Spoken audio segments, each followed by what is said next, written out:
Hello, folks. Welcome back. Welcome back. It's Wednesday. It's Wednesday, and it's time to go live with the Virginia Democratic Small Business Coffee Show.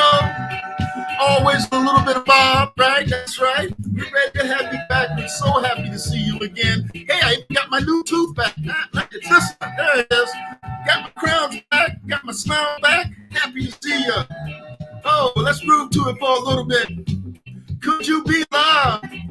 Welcome to the Virginia Democratic Small Business Coffee Show. Live coming at you. We're happy to see you. Don't let them fool you. Don't let them fool you. Oh, no. Come on. Hey, come on. Get them on our own, folks. Come on, come on. Got a great show for you today. Great guest. And we're going to go through a few things as I bring Bob down a little bit. But remember, come on. Hey.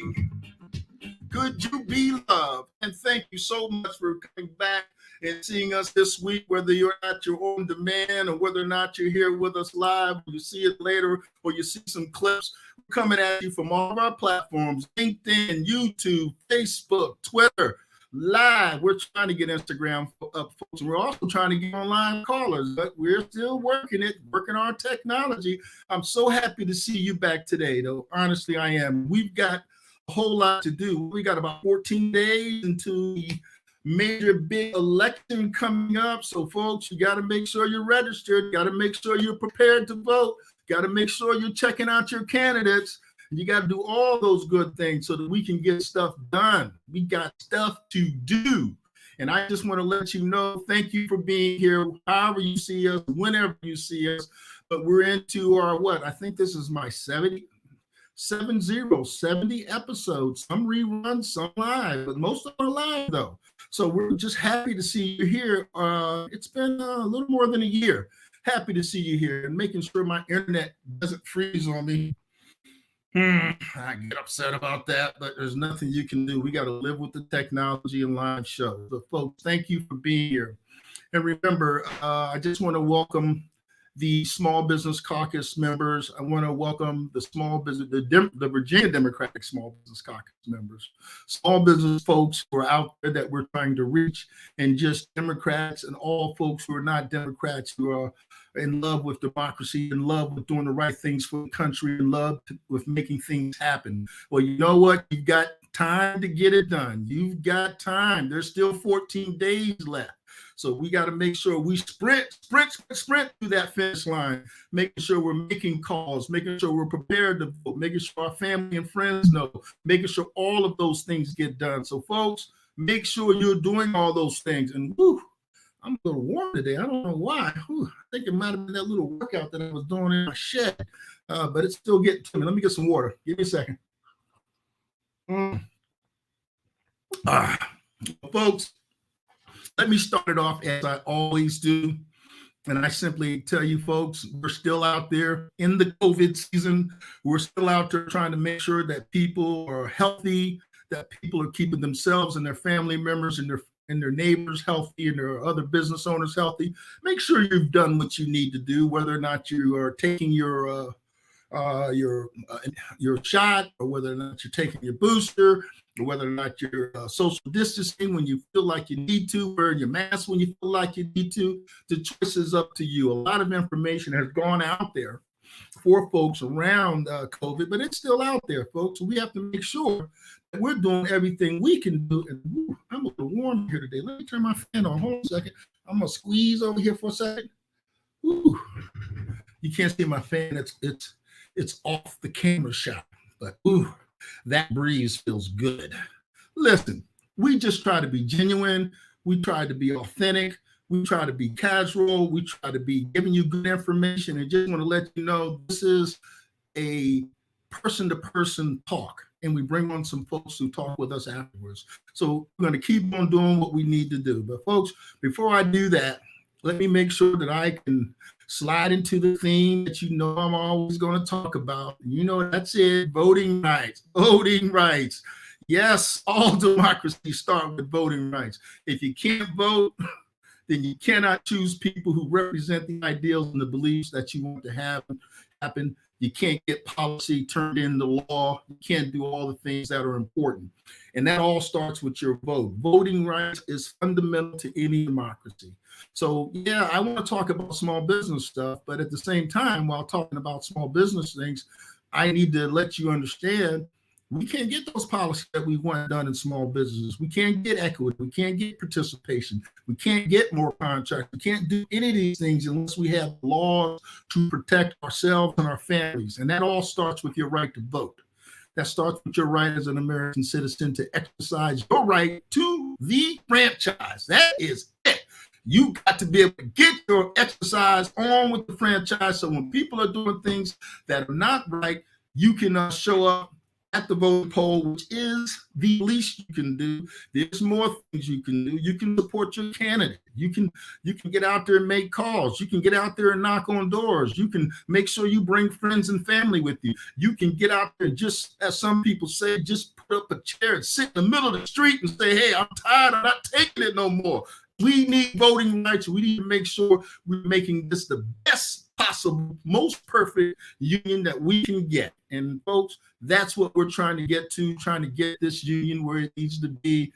And you know what? We may take a few steps back, but we take a few steps forward. I'm not tired, and I certainly hope you're not tired. Well, I'm not saying I don't get tired, but I don't give up. I stay with it.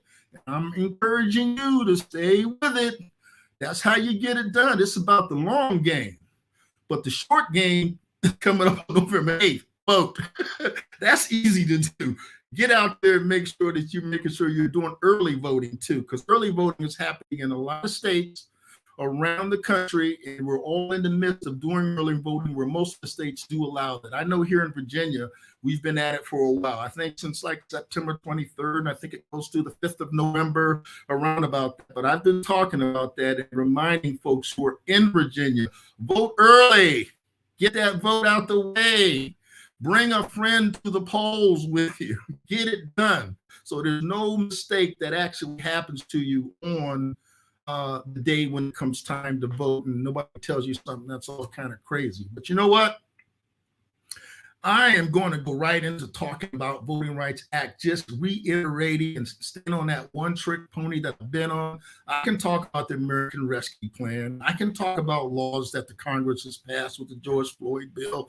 I can talk about how we're very upset about what's going on with the rescinding of Roe versus Wade and women's right to privacy and the women's right to health care. I can talk about all those things, but the root of how you get there is through a representative democracy, and a representative democracy means that you have to have the right to vote. And that voting right bill is all important, all important. You know, I'm going to go ahead and start what I usually do. I'm going to start out saying, hey, there's something you can do, and then I'll give you a call to action. You know what it's going to be. But first, let's start with what I call the trifecta of civil rights laws. Okay, we're going to talk about voting rights here for a quick minute before we bring on our guests. And those we're going to go with first is the 1964 Civil Rights Act. The Civil Rights Act of 1964 prohibits discrimination on the basis of race, color, religion, sex, or national origin. It also provides provisions in it, and its act to forbid discrimination also on the basis of sex, as well as race in hiring and promoting and firing. Those things are important. And just have a couple of pictures down showing you how people have died in many wars, who have done the civil disobedience, and to getting to the point with that picture on the left where we get to Lyndon Baines Johnson, our president, who actually signed that act into law. And there you have Martin Luther King. You kind of recognize who he is, and LBJ, everybody recognizes him. And then, of course, you got kids all on the bus together. It's a beautiful thing. But you got to first have civil rights, right? So we got that done in the 60s. But you know what? We weren't done. We had to go even further because there were still problems. So guess what happened in 1965? You had the Voting Rights Act of 1965. This act signed into law August 6, 1965 by Lyndon Baines Johnson. The Congress passed a law that outlawed discrimination in voting practices. It adopted it in many It was adopted in many southern states after the Civil War as discriminatory practices, including things like literacy tests and other prerequisites of voting. What they call that, folks, nowadays, that's just called voter suppression. But that voter suppression was targeted at African Americans. And a lot of fighting went on as far as civil disobedience. When you could see that picture to your bottom left-hand corner that says, "We demand voting rights now." The law gets passed in Congress. Once it gets passed in Congress, President Lyndon Baines Johnson signs that voting rights bill, and you see there again with the iconic pictures of LBJ, Ralph Abernathy, Reverend Ralph Abernathy, and Reverend Dr. Martin Luther King. You can see Dr. Martin Luther King on the mall and other different places, but also you can see also that a warrior at the time for civil rights and voting rights is John Lewis, on the who right there as a young man in college on the Edmund Pettus Bridge, basically almost was killed trying to get that law passed. So folks, you can't take these things for granted. But what did happen was some bad things happened. In 2013, the Supreme Court of the United States decided, hey, there's no more problem with voting rights. There's no more issues with race in this country. And in 2013, the Supreme Court of the United States, they basically took the heart of the voting rights bill, which is known as I'll get the word right in a second, pre-clearance, which basically meant, and I'll talk about that in a second. They said, well, if you want pre-clearance put back into the law, and I'll tell you what that is in a minute, then just pass another law and put it back in. But I can tell you, bad things happened as soon as that happened in 2013. But before I talk about that, I'm going to talk about the last thing I always talk about, and that is the last trifecta of the Civil Rights Act is the Fair Housing Act of 1968. So you had 64 Civil Rights Act, 65 Voting Rights Act, and then a few years later, 68, the government realized, there's a lot of discrimination that's going on in the sale and rental and financing of houses based on race, religion, national origin, sex. They outlawed all that and went on further to outlaw it for handicapped individuals or family status, which has more to do with either whether you're single or married, or nowadays if you're in an LGBTQ relationship. But that title, Act 8, as it's known, is the act that basically said this is a Fair Housing Act. People have to have a place to live. People have to have their basic rights, civil rights respected as Americans, and they also have to have the right to vote. So those are the trifecta of the basic civil rights acts that happened in the 60s. A lot went on for that to happen. Remember, we've been around, 1776 to 2023. This country's been around over 250 years, you can count. But nothing really happened to really protect those rights that are outlined in our Constitution, but we needed to take it further and pass these laws. So every American, regardless who they are, gender, sex, race, religion, it doesn't matter. Every American has these basic rights and voting rights and their civil rights and their fair housing rights. And from them, other laws were passed after that. Things when you hear those things, people talk about the Miranda rights, which have been attacked here, and also the Roe versus Wade was that court case was one then, but it wasn't codified.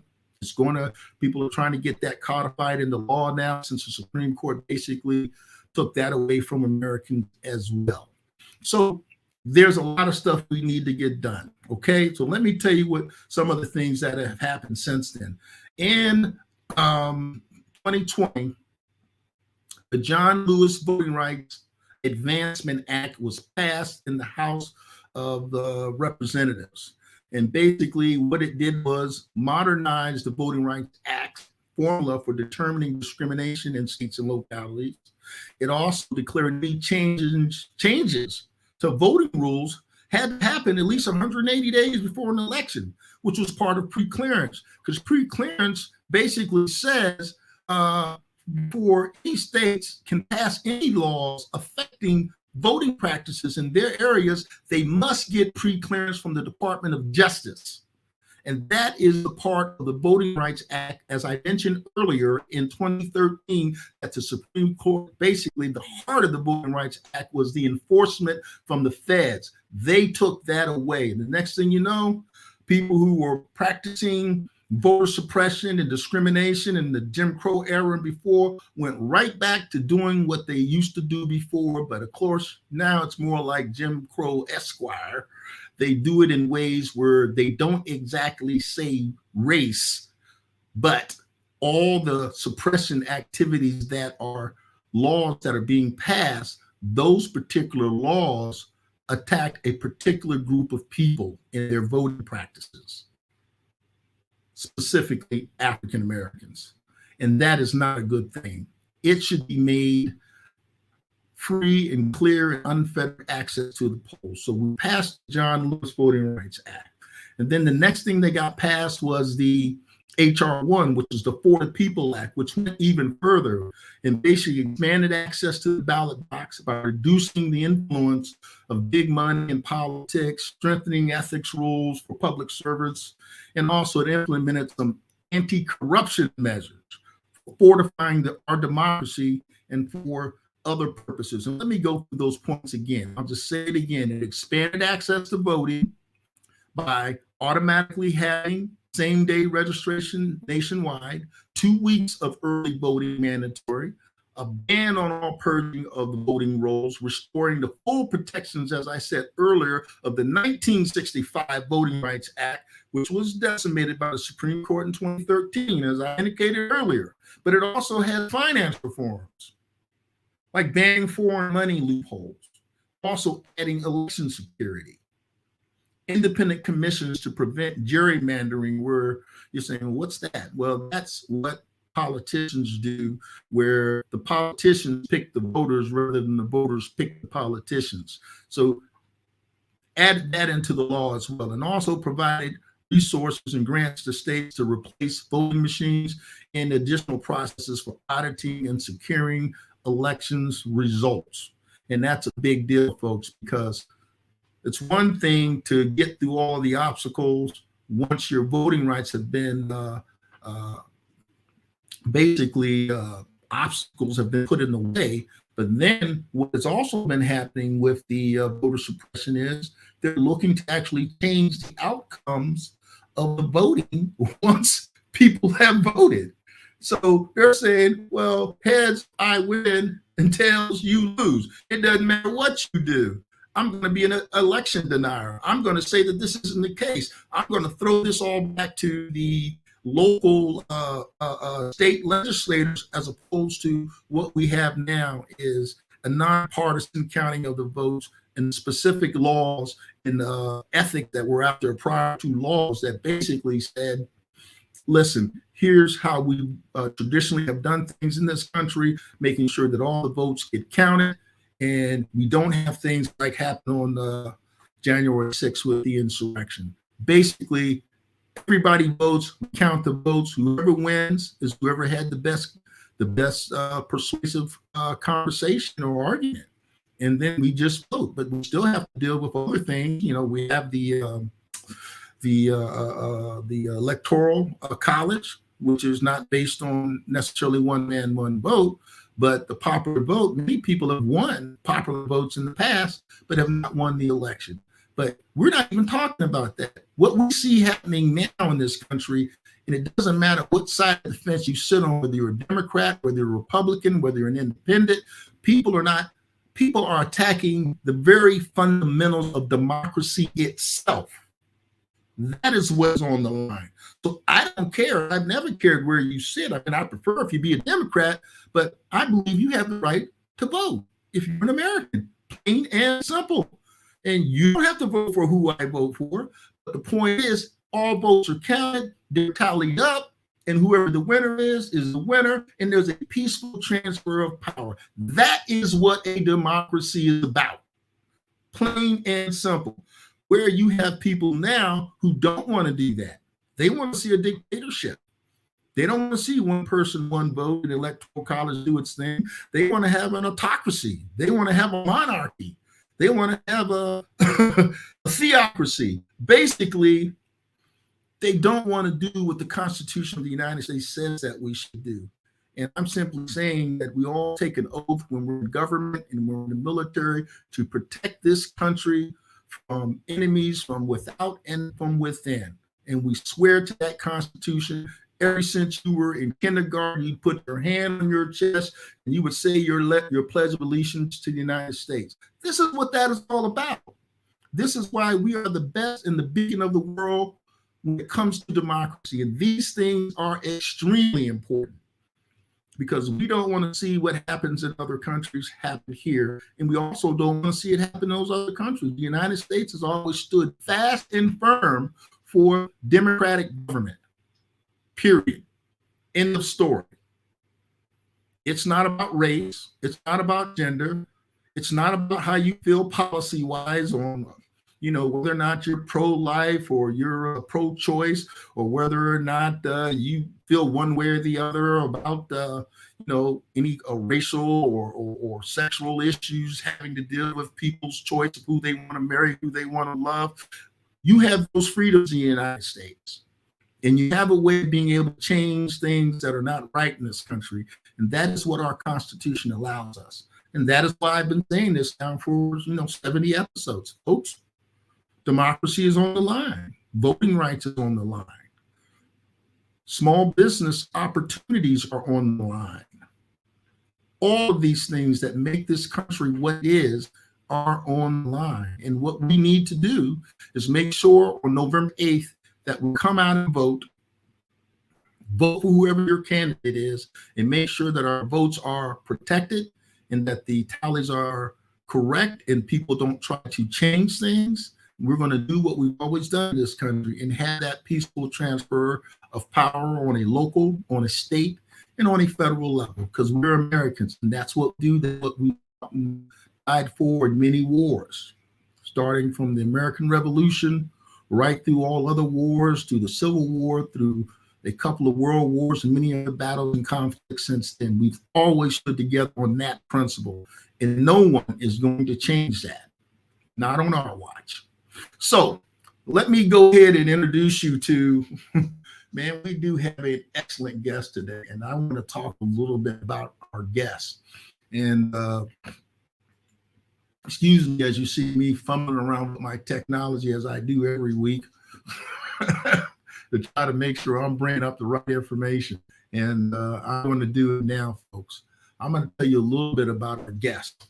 Now, our guest this week is a fantastic person, and I'm going to make sure I didn't do what I did a couple of weeks ago. I went through the whole introduction.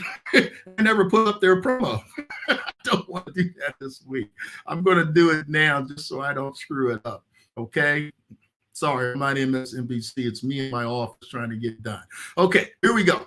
Let me put her up there. Okay, boom, there it is. Our special guest today is Robbin Warner, and she is one of the badass women of the network NoVA. Yes, in this role, she is the producer and director of the Friday Power Lunch, which you see that little graphic there to your right. A video podcast that amplifies the voices of Virginia Grassroots. She's also the event coordinator of the annual Women's Summit. And now in its 7th year, so they've been getting it done for 7 years. I've only been out here for 70 episodes for about a year and a half, but they've been kicking butt for 7 years. Okay, so we really like what she's doing and what Network NoVA is doing. And also, she's the co-founder of Postcards4VA, which is a statewide grassroots postcard writing organization that helps spark the national postcard writing movement. So folks are probably saying what that is. I'm not going to steal her thunder. I'm going to let Robbin tell you what that's all about, okay? Because she can explain it a lot better than me. But also, prior to becoming a full-time activist, Robbin taught writing at the George Washington University. Yep, right here in DC in the Northwest. She wrote our first books on internet advertising and the nonprofit use of the internet. And also, she's not done. She does something I'd love to try some of. She's a trained chocolatier. She got her training in Brussel. Wow. I got to have some of that chocolate. I'm going to ask Robbin about that when she comes on. I need some. I'm a chocolate lover. unquestionably my favorite flavor. Okay, and Robbin, let's tell a little bit about her personally. She holds a BA in anthropology from UC Berkeley. Oh, so she's been getting it done in the book. And not only that, she has a PhD, a doctorate in folklore and American studies from Indiana University, where she wrote her PhD dissertation on women who gave birth to Grassroots Environment Justice Movement. So she's been getting it done, folks. So let me, without further ado, and I got to get my applause thing working. I got to say, hey, we need to bring onto our screen Robbin Warner. Hey, thank you so much, Mark. Excited to be here with you today. Oh, I'm excited to hear you. I'm excited. I get excited with everybody, but I particularly, you guys have been doing some fantastic stuff. And I'm just kind of amazed to see all the stuff that you've been doing. And it is something that people need to know about. So here I am, willing to get you online and talk about all the fantastic stuff that you do. So Robbin, I'm going to get off the mic for a second and just let you tell us a little bit about Robbin Warner and Network NoVA. All right, well, let's start with Network NoVA. We started right after Trump was elected. First action was the Women March, but then a bunch of us met at a Adopt a Candidate campaign, because right away we realized that what we needed to do was get, Virginia was going to be the first state with a statewide election. So we said, we need to get these candidates elected. And a bunch of us got together and said, you know, not only should we elect these candidates, but we need a reason to get together, and decided to do a summit. So in 3 months, we basically pulled it together, got about 300 people there. And what was magical is we invited every candidate who was running, and most of them had never run before. Remember, this was in 2017. And there was a moment, here we were in this, and we were in this building, and we had all these like 30 candidates up on the stage, and each one introduced themselves. And I was thinking, oh my God, this is going to be so boring. But instead, it got the room electric. And we started with a room full of people and 30 candidates marching. But by the end of that hour mark, they were no longer candidates. They were our candidaets. And you know what happened in 2017? They went from everyone saying maybe we could get a handful, if we were lucky, elected. We got 15 elected. So we're now showing the website. There you go. That's me screwing up on my production. Just keep going where I screw up. Okay, well, so we've been doing the summit ever since. And when the pandemic came, we moved online, and we now go to different locations in the state. We're not only do a big one in Northern Virginia, but we are also in rural Virginia, as well as the Hampton Roads area. So the Women's Summit is very near and dear to our heart. It gets activists together to get energized, to get to learn more, and now, you know, with these days after the pandemic, to feel again like the community we are. But from the pandemic, when we did our Women's Summit online, we kind of enjoyed it and started doing our video podcast, the Friday Power Lunch. Just kind of grew out of the 2020 Women's Summit. And basically that Women's Summit never ended. We just kept meeting every Friday. And what we do is it's a video podcast that we record live, but we have an audience there. And the first hour is with guests, but the second hour, we open it up and everyone can talk and have, and there are a lot of people who just come for the second hour, which is a little known secret. Okay. But we have wonderful guests. We have authors, politicians, political analysts, and it's looking at what's going on in Virginia from the lens of the grassroots. Because as we know, there's a lot of media out there, but they don't necessarily look at it with our best interest in mind or our viewpoint in it. So that show is every Friday from 12 to 1. It's recorded, and then you can watch it on YouTube. You can watch it on Facebook. So it's always available in it. So if you want to be part of the live broadcast, go to networknova.org/live, and there's links there to be able to get your Zoom registration, or just go to our website, just go to networknova.org/live and watch past episodes, or you can follow us on YouTube as well. That's fantastic. I haven't had an opportunity to get on one of your live events, but I'm looking forward to checking it out. Absolutely. So not only do we do that, we also are very involved in helping with candidates, helping being part of the Virginia Grassroots Coalition. When we see something that needs to be done, we don't say, somebody else should do it. We just do it. Like, for example, you see, we've got fun yard signs. It's one thing to have yard signs that just have a candidate's name, but right now we need to get the message out, such as vote like democracy, like your freedom depends on it, right? We also have signs out there, vote early signs. We have vote pink signs. We're out there making politics fun. And like you, we believe it's the long game. Too many people look at Virginia as one election, then they roll up their carpet, and then they wait and then come out and start it again. And we're like, who came up with that? It's the long game. We need to build on the institutional knowledge so that each election we get better. We're not starting from scratch. Now, listen, I put something together that's talking about something you guys are recently promoting, and I'm going to throw it on the screen. My production skills may be a little rusty, but you can still talk to this when you see it on screen. So here it goes. Okay. Tell folks about this. Yes. Well, we've got a lot of things. We've got a lot of canvases going on to help Elaine Luria. And on the left, you see that was a postcard. That's been a banner. I think people have got all sorts of things about it. And with Chesapeake, that's a really must-win area for Elaine. So we've been encouraging people to go down there and help Elaine with canvassing. But not only Elaine, we also have been encouraging people to help with the Wexton campaign and the Spanberger campaign, wherever you are and wherever you want to go. A lot of people from up here have been, making that drive down to the Virginia Beach area to help Elaine. In fact, we had a women's summit there just to help Elaine. She's got a tough race, but you have to support her. And that artwork that you're seeing there with Elaine, vote for Elaine, like your freedom depends on it, was done by Dennis Orsinger, who does a lot of wonderful artwork. And there you see, Pink the Vote. Gotta love it. Gotta love Pink the Vote. And once again, folks, this is going to be happening on October 29th, Saturday, and October the 30th. And when you go to this website that's across the top, you can help out where it says https www.mobilize.us.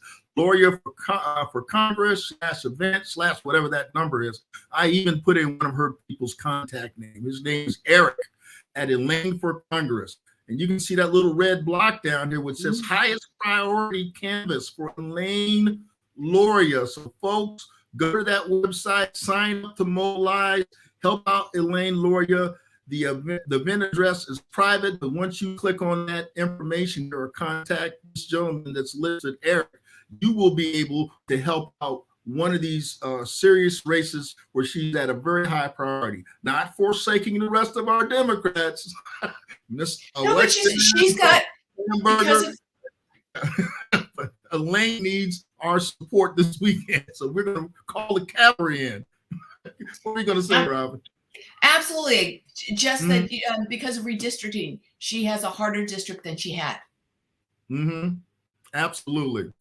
I want some of the other great things that you've been doing. All right, you're ready to take a breath and stop you. Go ahead. What you got to say? All right. So postcards. I'm the co-founder of Postcards4VA, and we started it right after, after Trump was elected. And the way we got into it is we saw that when Ossoff ran for Congress, that was the first race after the election, they were writing postcards for him. And some girlfriends and I said, you know what, we could do that because we're all introverts and canvassing really wasn't what we were interested in. And we did a bunch of research and knew that because Virginia was going to be the first state with a statewide election, that we wanted to build something in our state. We didn't want to use something that was already built. So we basically founded the first state operation to do it. And the first candidate we wrote for was Elizabeth Guzman. She was running, and we went to her and said, we want to write postcards for you. And she said, sure, why not? Nobody really knew what they were. Yeah. And that first year, we were so thrilled. I think we ended up writing like 100,000 postcards. And we wrote for any candidate who wanted to work with us.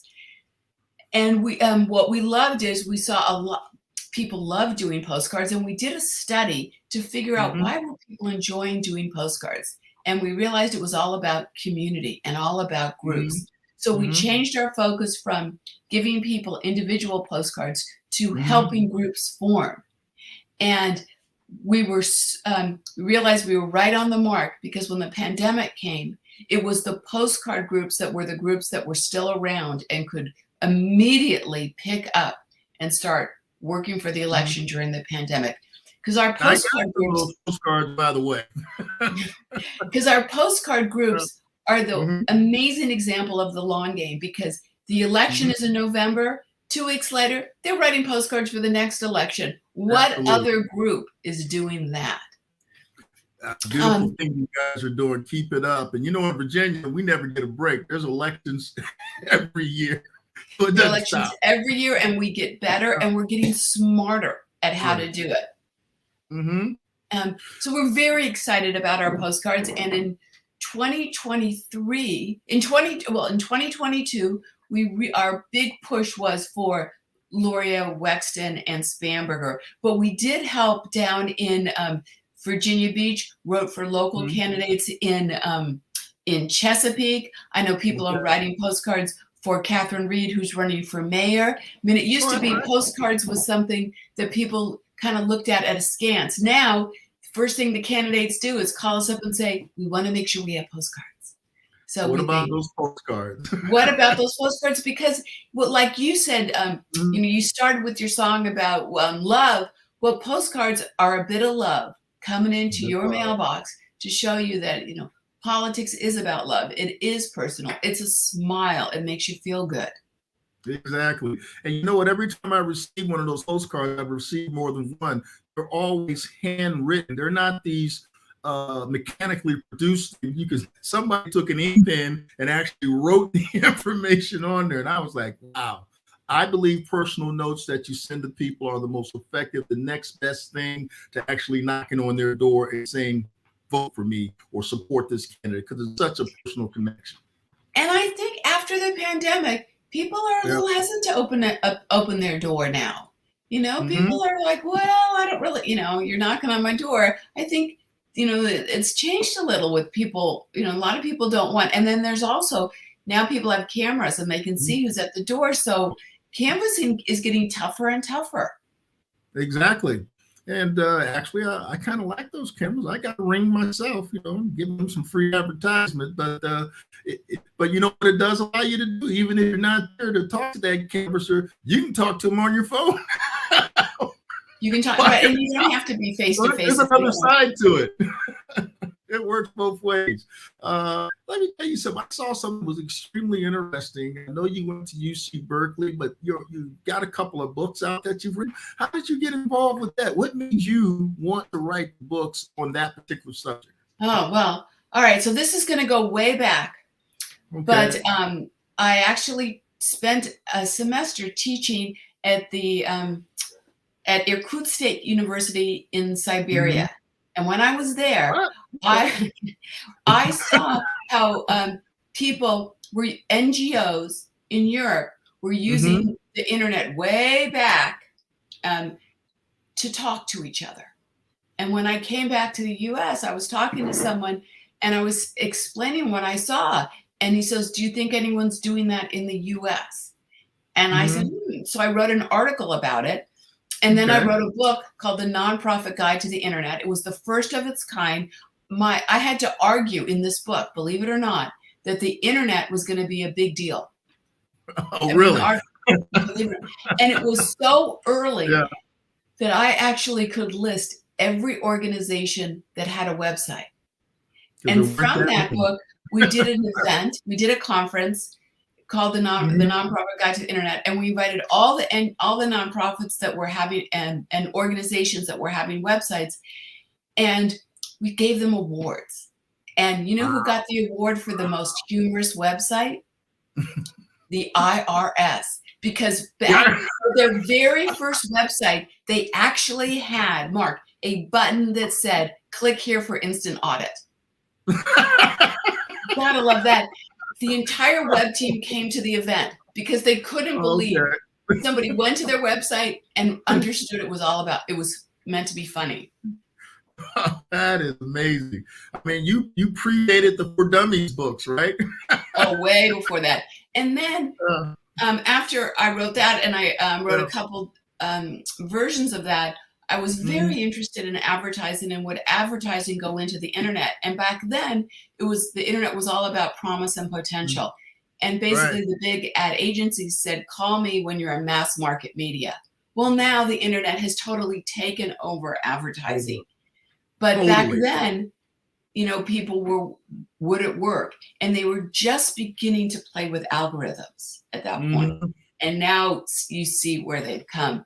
So I've been playing with this a long time, and it's, you know, it's used for great things, and then we see the trolls, and it's used for horrible things. So it's used for horrible things, but you know what? We still have the ability to just to get out there and get things done. And one of the other things that I noticed that you've done too, you've also taught. So you've been an instructor as well, right? Well, yeah, I mean, that was my career choice. I wanted to be a college professor and did that for most of my adult life. You know, I've been at all the Georges, George Washington, George Mason, and did a little bit with Georgetown. So my parents used to say, I know you teach at one of those Georges. Well, I've taught at all of them, so just name one. Now, what about you? Are you local here? Are you from Northern Virginia? Yeah, I live in Alexandria, in the neighborhood of Delray. And that's where you grew up, in this area? Huh? No, I grew up in California. Okay, so that's why you're UC Berkeley lady. Okay. Well, you know, I went there really because my sister went there, right? Isn't that how you end up going? You know, a sibling goes and then you follow them there. Yeah. And it's also a pretty good school for activists and for a lot of good folks come out of UC Berkeley. So I can see why you're pretty sharp. It was a great place. In fact, one of the teachers that really influenced me was Laura Nader. She was a professor of anthropology, Ralph Nader's older sister. Really? Teaches in the anthropology department there. She has since retired. Unfortunately, everybody I studied under has since retired. Well, listen, tell me a little bit more. I mean, we had a great event the other day with some of the caucus organizations within FCDC. We had the Black Caucus, Latino Caucus, Small Business Caucus got together, had a chance to talk to one of your colleagues, Stare Calhoun, right? And tell me about how you guys have, were you guys the founding members of the network NoVA, or how did it actually all come together? How did that organization come to be? It actually started, Stare Calhoun and Catherine White actually knew each other before the Women's March, but that really galvanized of what they were going to do with it. And I actually met them shortly thereafter. So really the two of them started it. And how do women roll? It's with your friends. So it was two girlfriends who brought in other girlfriends. And then we just went from there. And really all the women that we started it with, we still work together these years later, which is pretty amazing. I mean, some people are more active than others. As an activism, some people could devote all their time. Some people need to take a break. But when we do these events, everyone comes in, which is really wonderful. And I think it says a lot about the organization. Well, I also like to hear, and I'm glad to hear that because I've known about Network NoVA for a while, but I haven't attended any of the events. What's with that? I will be attending some in the future, but I have been invited, okay? But I wanted to ask you a little more about a couple of specific issues. Let's talk a little bit about that Roe versus Wade decision and give me some of your views on that and how you believe that can affect the election coming up and how organizations can really use that to get voters out to vote. Well, I think it shows that they threatened to do it, and they got the chance and they did it. And I think, as my husband always says, when a zebra shows you their spots, believe them. So here we've got Roe, and it's definitely a galvanizing force for women, whether, older women like my community, or as well as younger women. And I want to say, Gen Z is incredibly active and vocal on this issue, and that gives me a lot of hope in Roe v. Wade, and and what has gone on with the Dobbs decision. But it is outrageous, and I think what you saw with Oz's statement last night about that, a woman's birth control should be a discussion between her doctor, and her local politician. What are they talking about? They're finally saying the crazy out loud, because really, that's really what you have. They peddle in trying to control. All they want to do is control women, and it makes you wonder why. Well, you go to a college campus, and who's all the top? It's all women. And I think what you've got is 60% women at the school, if not higher. I mean, they're the ones who are. And you go there, and you want. You basically, you don't have to go far to say, where are all the men? They're not in the colleges. They're not excelling in any way. So I think it comes back to, what do you have to do? Instead of climbing up, you need to pull people down. Because let's be clear, all of this about birth control and abortion has nothing to do with the sanctity of life. It only has to do with controlling women. If it was about sanctity of life, there would be no hunger. There would be, there would be no death sentences. People would believe in the sanctity of life. Instead, it's just about control, which is, quite phenomenal in there. Now, so that is certainly a galvanizing issue for women, as well as the ERA. Here we were in Virginia. We ratified the ERA, and it still hasn't become the law of the land. And that's very frustrating for the women of Virginia, because we work so hard to do that. And, it gets very tiring to be told, okay, wait your turn. It's like, wait a minute, how long are women going to have to wait our turn, when pretty much we are the majority of the population? We hold down the economy. There isn't a family that runs that doesn't have some woman, at making sure that family runs. And why are we wait our turn? And then you're seeing shenanigans like what's going down at, Bristol, Virginia, where the local officials want to make it illegal to have abortions there. I'm not quite sure why they are going after abortion. I guess maybe American women have to go after sex. I don't. It seems that it's anyway. Well, I think that it's going to be an issue that they believe is motivating their turnout. But I think that it's going to backfire, because women, no matter what side of the fence that they sit on, they all need this privacy. They all need this health care. They all need to be able to make these decisions. So I think when folks go into the voting booth, I think that they're going to vote their interest. And hopefully that's what they do. And they don't try to vote for someone who wants to demagogue the subject, not because they're concerned about life or concerned about people once they get here. They just believe that gives them access to power. And I want to ask you, and I think you've already said it, you believe that that's what's going on. But when we talk about the issue of voting rights, how do you think that that is affecting women voters as well?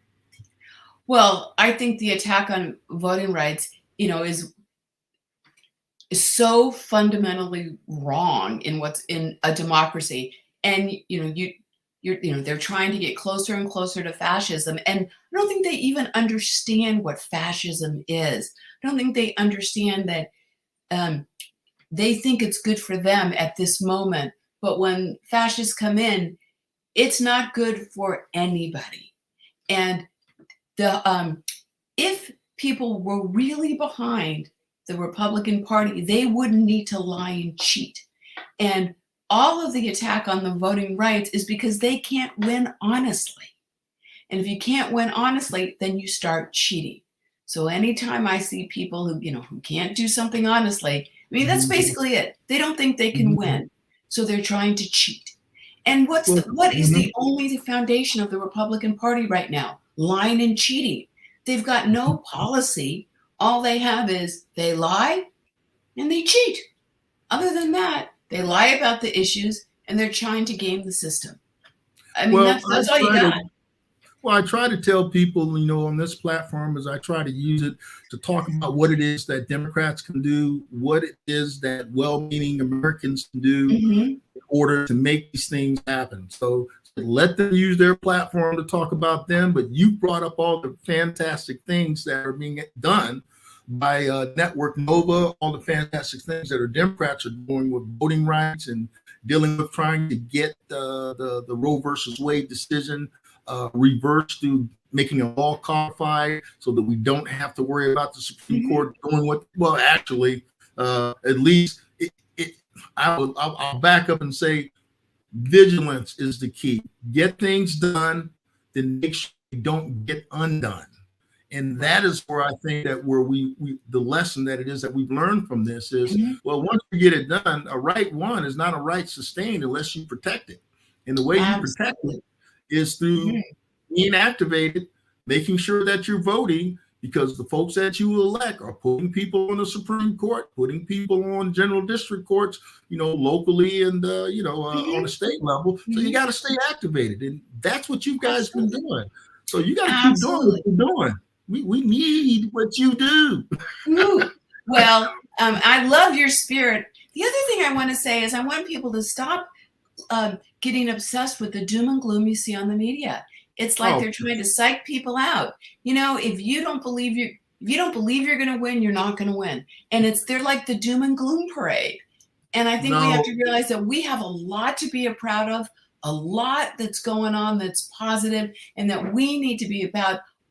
We are the party of optimism, and that we get things done. And there's a lot to celebrate. So if you start hearing people go doom and gloom, you just turn the channel. Turn the channel. And me being an old athlete from playing a little ball in college and in high school, hey, nobody goes into a game talking about we're going to lose. Exactly. That's what practice is for. You practice what your strategies are, and then you implement them at game time. You go in there with a winning attitude. And even if you should lose, that's not the end of the game. Right. It's not the end of lost that battle. But the long run is what's important. You have to stay with it. And I think that's what your organization has been doing. So again, people get out there and support Elaine Luria, and it's being specific to Virginia, even though anyone can see this show. Jennifer Wexton, right, and Abigail Spanberger. Of course, Luria has, that challenging thing at the end of this week, this weekend. If folks can make it down to Chesapeake, get it done. Get down there, support her, or maybe get on the phone and see what you can get done that way. If you can't make it there physically or reach in your pocket, send some money. But it's not over until we say it's over. Yeah, and if you can't get down to Virginia Beach, you can go to Mobilize, because there are things going on for Abigail Spanberger and Wexton all weekend long. So if you can't make that drive, and if you can't physically go anywhere, you can call, you can text, and you know what else you can do? You can write postcards or letters to family members and friends, or give them or call them up, because we all know somebody who might need a little help or a little reminder. So don't forget that you could influence someone just from a phone call. And the other thing I tell people all the time, you've got elderly folks who need to get to the polls. They can vote early. Give them a ride to the polls. They come down there and let them vote early on this weekend when you have some time. See who in your neighborhood is having that sort of challenge. Say, hey, sir or ma'am, or your friend or your neighbor, let me drive you to the poll. They can come up to your car. You can vote that way, or you can drive them there, and they can get to the polls, whether they're having some mobility issues on a walker or in a wheelchair, and just take them in there and let them vote. Because a lot of folks that's what I'm doing with my dad this weekend. He's 86, and Pop and I get in the car. We go down to those poles. He gets one out there. Dad's got a little mobility issues. He's got his walker, and we're going in there every year. We get it done. So you're all about voting love. There you go. Voting love. It's all about voting rights. It all starts there. I mean, I don't have to say it. Voting rights, voting rights, voting rights. There you go. So you have to get out there and get it done. And once again, you guys at Network NoVA have been doing some fantastic things. I'm trying to look. I didn't ask you yet about this whole chocolate thing. Tell me about how you became a chocolatier in Brussels. How did that come about? Well, my husband and I were living in Brussels. He was at NATO. Okay. And Right. I started writing articles about chocolate shops and got to know the owners. And then they said, oh, you want to learn how to do it? And I started going in. And before I knew it, I was apprenticing and taking courses at the Chocolate Academy and spent several years apprenticing as a chocolatier. And you make chocolates every day, day after day after day, get pretty good at it. Wow. Wow. So do you still do that? Do you still make some chocolate every now and then? I sure do. With Belgian chocolate, which is just wonderful. And Belgian chocolates are chocolates that are, made in the molds. So they're filled chocolates. Okay. I've got to hustle you up some exquisite chocolate. You know what? We're getting near to the end of the show. We get it in about an hour. But there's a question that I always ask all folks who come on the show. Is if you were queen for a day and you had that magic scepter or wand, whatever you want to call it, and whatever you say, it gets done, what would be the first thing that you do? Oh my gosh. Well, because we're so close to the election, it would be that everybody wants to vote and they go vote with their girlfriends, their kids, their family, that it is the thing to do. And they feel great about it. And everybody asks them, so did you vote? Where did you vote? What did you do? That it is the thing to do. I like that. You're right on that. More that voting love. That would love. You know what? Now, I've kind of put some of your stuff out that's on your promos, but if you want to give any of your social media handles so folks can know what well, we're at. So our social media handle is at Network Virginia and at Friday Power Lunch for Twitter and Instagram. And we're also on Facebook, Network NoVA. So you can find us. If you look, you almost can't take a step without tripping over us. There it is, folks. If you want to contact Robbin Warner, you want to contact Network NoVA, you want to help out any of the ladies who are out there who are running for office with the United States Congress, you've got all the information. For Abigail Spanberger, for Elaine Loria, and for Jennifer Wexton. But most of all, you got to make, what is it called on Friday? What do you call it? The Power Lunch? What's that called? The Friday Power Lunch. The Friday Power Lunch. Get out there and support Network NoVA, and most of all, get out there and vote. And I want to thank you so much, Robbin, for coming on the show, because we love you and we want you to keep doing what you're doing. And thank you, Network NoVA and Postcards for VA. Excellent work. All right. Thank you. See you next time.